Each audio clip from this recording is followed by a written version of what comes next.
이게 만성 피로인데 자도 피곤한 경우가 많아요. 그 다음에 피부가 변화되는 경우도 있습니다. 갑자기 이제 검어졌다든지 이런 경우도 이제 있고요. 가장 5년 생존율이 떨어지는 게 바로 췌장암입니다. 췌장은 등 쪽에 붙어 있어요. 그러니까는 만약에 췌장암이다 그러면 어디가 아프겠어요? 등이 아프겠죠. 한국의 암 환자가 폭증하고 있습니다. 암 발병률이 어느 정도 늘었으며 그 이유를 뭐로 보시나요? 최근 통계에 따르면은 한국의 암 환자 수가 이제 매년 증가하고 있는데 2020년에 한 25만 명, 그리고 이제 작년에는 27만 명 이렇게 이제 암 환자가 발생하고 있습니다. 그 암 환자 발병이 점점 숫자가 늘어나고 있는 이유는 이제 첫 번째로는 우리가 고령화가 많이 되잖아요. 근데 이제 나이가 들면 암 발병률이 굉장히 높아집니다. 그래서 이제 그거에 영향을 받겠죠. 그다음에 이제 두 번째는 우리가 사실 한국은 세계적으로 유례 없이 이제 빨리 산업화가 됐잖아요.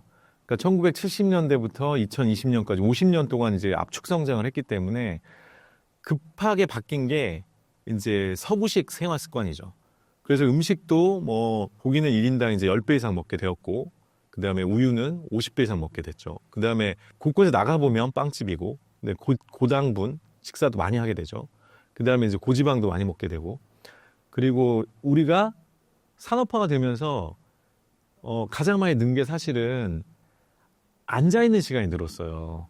그러니까 운동 부족이 엄청나게 많이 늘었던 거죠. 그래서 그 산업화의 영향 중에 책상에서 많이 앉아있기 때문에 원래는 우리가 예전에는 자동차도 없었고 하루에 2만 보를 걷는 게 일상이었다면 지금은 하루에 뭐 3천 보, 5천 보 정도 걷는 거죠. 그러니까 운동 부족이 상당히 심각하죠. 요게 이제 두 번째 이유가 되겠고요. 그 다음에 세 번째 이유는 이렇게 우리가 압축 성장을 하다 보니까 스트레스를 엄청 많이 받는 거죠, 사람들이. 모든 게 다 성과로 평가되잖아요. 그리고 빨리빨리. 우리나라 뭐 특징이죠. 그렇게 하면서 사실은 엄청난 스트레스 환경에 있기 때문에 스트레스가 옛날 사람들보다는 폭증했다고 봐야죠, 사실은. 그리고 이렇게 산업화되면서 뭐 환경이나 이런 것도 굉장히 안 좋아졌기 때문에 지금 뭐 미세먼지라든지 환경 독소나 이런 것도 굉장히 많아졌고 화학물질들도 굉장히 많이 쓰기 시작했죠, 사실은.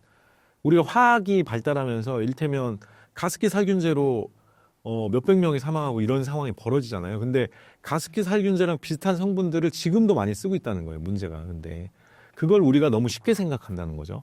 그래서 이렇게 스트레스도 많아지고 환경도 안 좋은 것들이 많아졌기 때문에 이제 영향을 줬겠고요.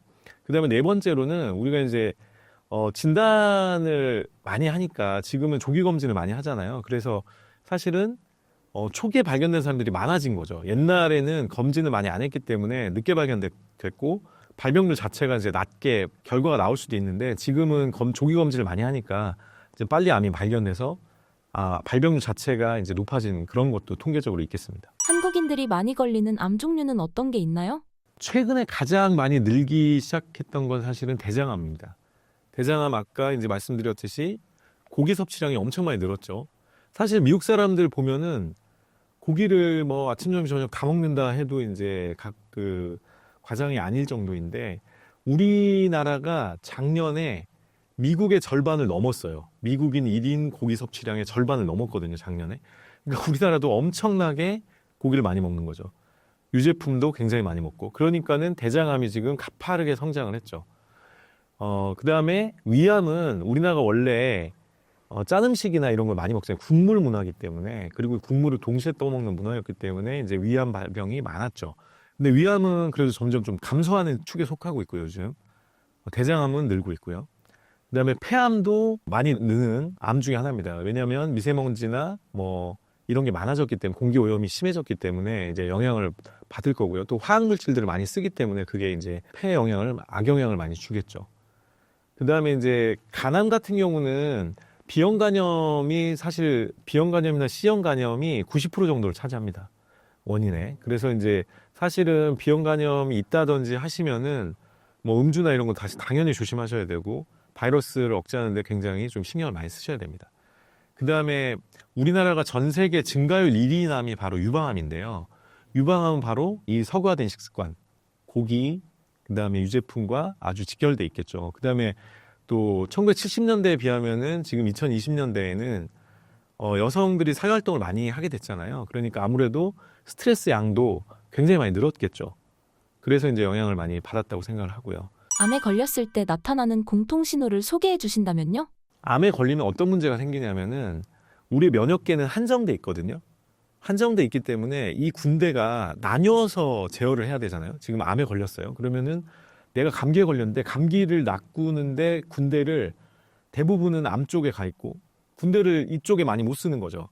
그래서 면역이 떨어지게 돼요. 그러니까 대응력이 떨어지죠. 그러니까 감기가 원래는 한 1주나 2주 전면 감기가 나야 되는데 한 달 지났는데 감기가 안 나요. 이게 면역이 떨어지는 증상이 오면 조금 의심을 해봐야 되는 거죠. 그리고 나이로 보통은 40대, 50대가 넘어야지 뭐 대상포진 이런 게 오는데 대상포진 같은 그런 면역 질환이 왔다. 그러면 이게 면역이 떨어진 거예요. 그래서 그런 이제 신호들이 오게 되고요. 그 다음에 이제 내가 다이어트도 하지 않는데 한 달에 5kg가 빠졌다. 이거는 너무 이상한 거죠. 그래서 이제 이거를 우리 면역이나 우리 몸이 암 쪽에 신경을 많이 쓰느라고 그리고 암세포가 많이 가져가기 때문에 체중 감소들이 나타나거든요. 전체적인 대사 저하가 나타나요. 그래서 이제 체중 감소가 나타나게 되고요.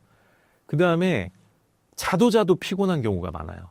이게 만성 피로인데 특별한 이유 없이 내가 뭐 과로를 한 것도 아니고 뭐 스트레스를 많이 받는 것도 아닌데 자고 나도 개운하지 않고 계속 피곤하다.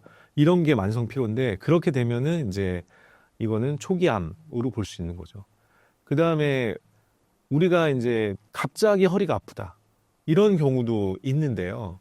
뭐냐면은 지속적인 통증이 암성으로 발생하는 경우가 있어요. 이거를 근골격 문제로 오해해가지고 제 환자들 중에서는 어떤 환자들도 있냐면 암이 재발이 됐는데 뼈로 전이가 됐는데 그게 뭐 비슷하잖아요. 허리가 아프면 허리뼈로 전이되는 줄 모르고 그걸 계속 물리치료를 막 받다가 거기가 부러져 갖고 온 분도 있어요. 그래서 통증이 있다 그러면 그거를 좀 분리해서 이제 판단을 하실 필요가 있어요. 이게 근육에서 온 건지 뭐 뼈에서 온 건지 아니면 장기에서 온 건지 이런 것들을 좀 판단을 해야 되고요. 그 다음에 피부가 변화되는 경우도 있습니다. 피부 색소가 변화가 돼가지고 갑자기 이제 검어졌다든지 이런 경우도 이제 있고요. 그 다음에 이제 상처가 났을 때 낫질 않아요. 이것도 면역이 떨어져서 그렇거든요. 그래서 이제 염증이나 이런 게 낫지 않는다. 그러면은 이게 암에 걸린 신호로도 의심을 할 수도 있겠죠. 암 중에서 가장 무섭다고 여겨지는 암은 무엇인가요? 그리고 해당 암과 관련된 전조 증상을 소개해 주신다면요? 우리가 국가암정보센터라는 데를 들어가시면요.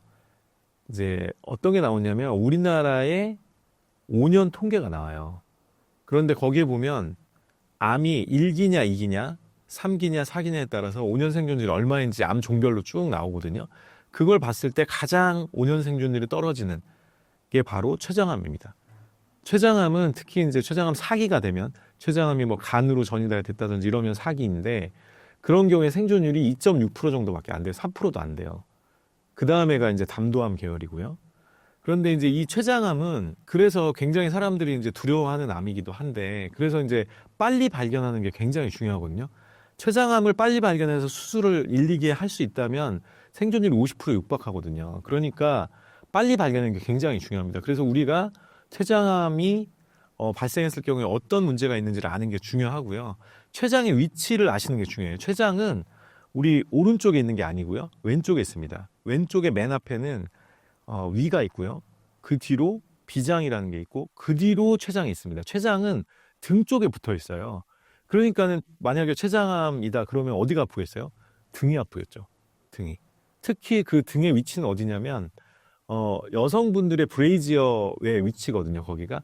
그래서 이제 그쪽이 좀 아프다 하면은 그게 단순히 뭐 아우 그냥 뻐근하네 등이 아픈 거네 뭐 감이 결렸나 이렇게 생각하지 마시고 검사를 받아보시면 좋겠죠. 그리고 그 검사에는 요즘은 그냥 내시경만 해서는 췌장을 보긴 되게 어려워요. 근데 이제 내시경 말고 내시경 끝에 초음파를 붙여가지고 내시경 초음파라는 게 나와 있거든요. 그 내시경 초음파를 하면 위에다 넣어가지고 췌장 쪽도 볼 수가 있어요. 초음파로. 그래서 이제 그런 검사법.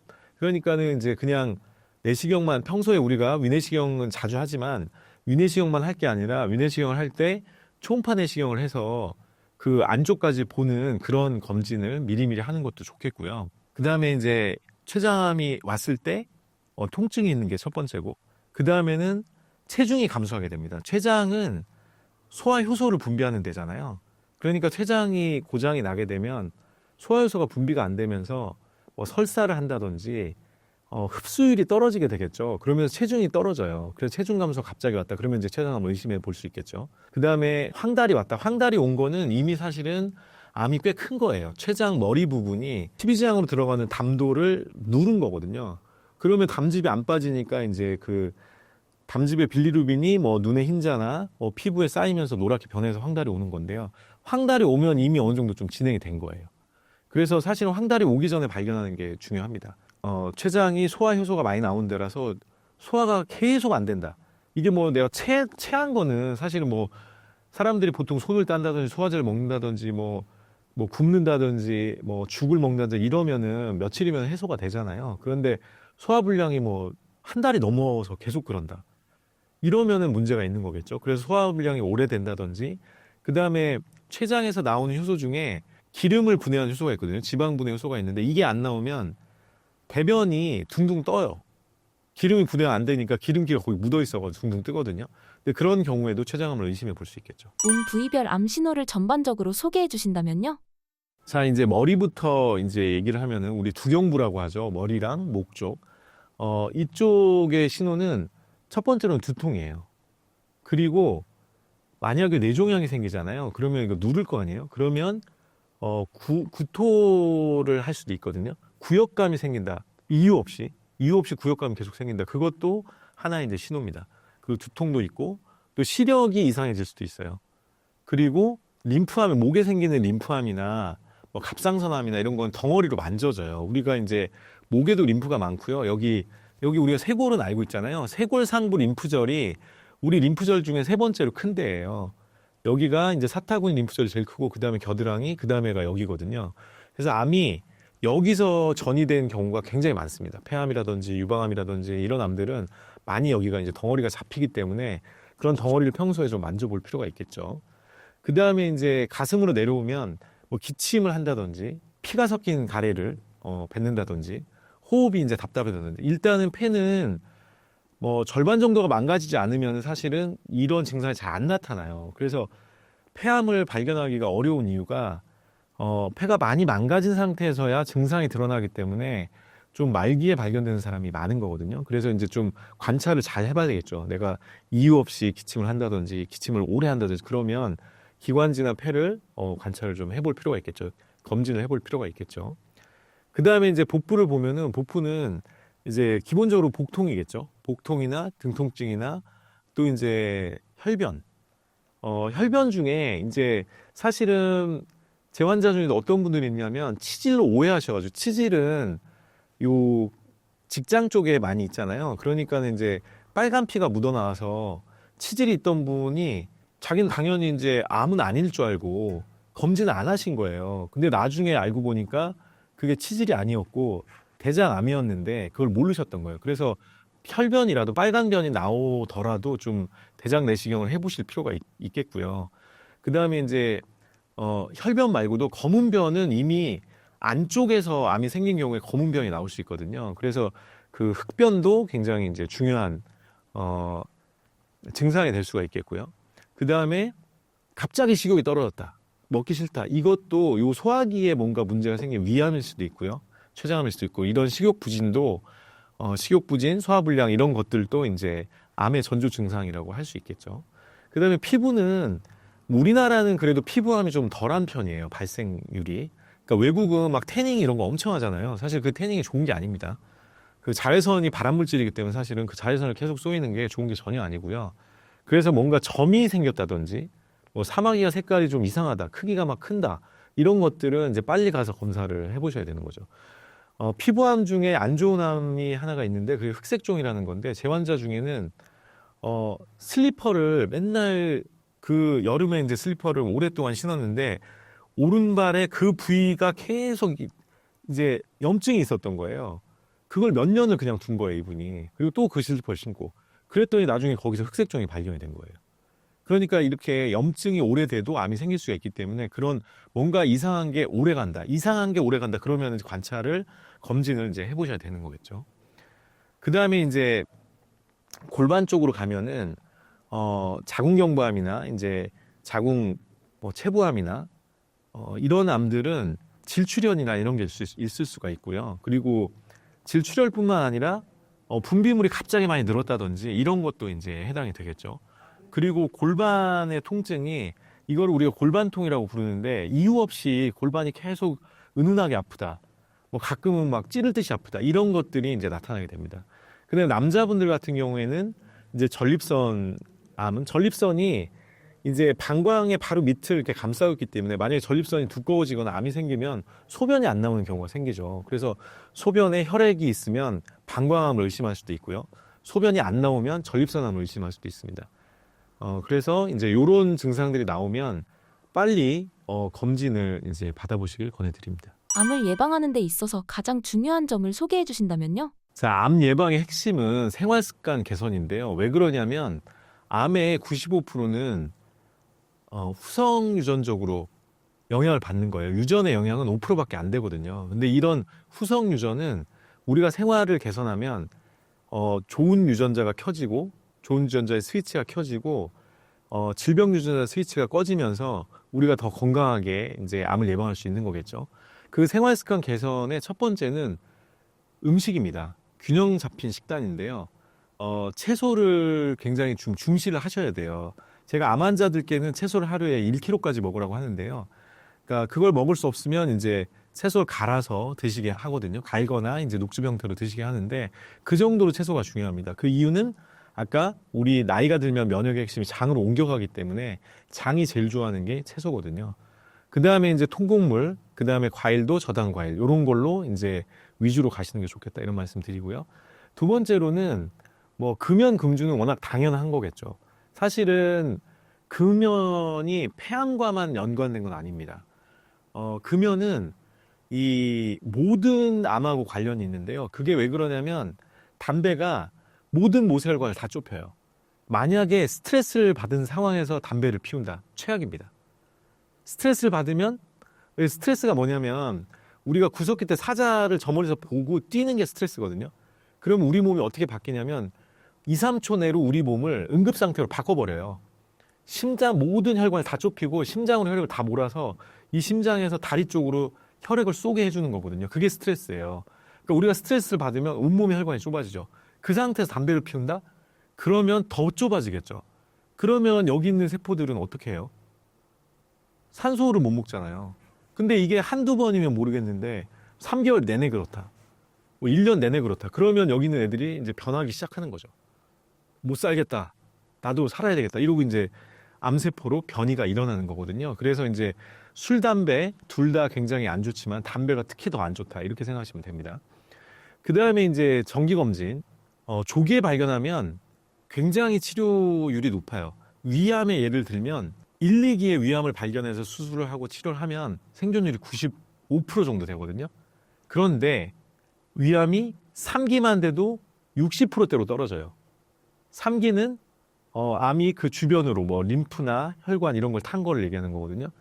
주변 조직으로 간 거를 얘기하는데 3기만 돼도 그 90%대에서 60%대로 떨어지는 거죠. 그 다음에 이제 4기가 됐다. 그러면 지금 7%대입니다. 7%대. 위암 4기 5년 생존율이. 그러니까 빨리 발견하는 게 얼마나 중요해요. 그러니까는 우리 몸을 잘 관찰해서 어딘가 문제가 있다고 생각이 되면은 빨리빨리 가서 검진을 해야 돼요. 병원을 싫어하시는 분들이 굉장히 많아요. 그리고 그 내가 아픈 거를 주변에 아픈 건 알리라고 하잖아요. 주변에 빨리빨리 알려가지고 대처를 빨리 하실수록 이제 치료가 잘 되는 거겠죠. 그 다음에 이제 세 번째는 운동입니다. 이제 네 번째는 운동입니다. 규칙적인 신체 활동이고요. 가장 좋은 하루 걷기량은 2만 보라고 돼 있어요. 그거는 구석기대 사람들이 음식을 구하러 하루에 3시간 12km 2만 보를 걸었기 때문에 그렇게 얘기를 하는 거예요. 그리고 한국도 1970년대에 이렇게 차가 없고 앉아서 생활하는 생활이 아니었을 때는 하루 2만 보를 다 걸었어요. 그런데 지금은 우리가 그렇게 걷지를 않게 되는 거죠. 그러니까 상체 운동보다는 하체 운동이 굉장히 중요해서 요즘 걷기나 달리기를 많이들 하시잖아요. 굉장히 좋은 거라고 봐야 되겠죠. 그래서 그렇게 규칙적으로 운동을 하는 게 굉장히 중요하다 이렇게 말씀드리고요. 다섯 번째로는 이제 스트레스 관리입니다.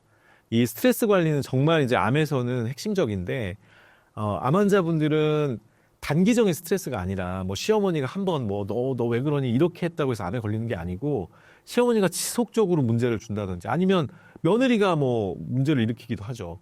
그리고 남편이 계속 속을 썩인다. 몇 년째 속을 썩인다. 또 아들이 말 안 듣는 아들이 속을 썩인다.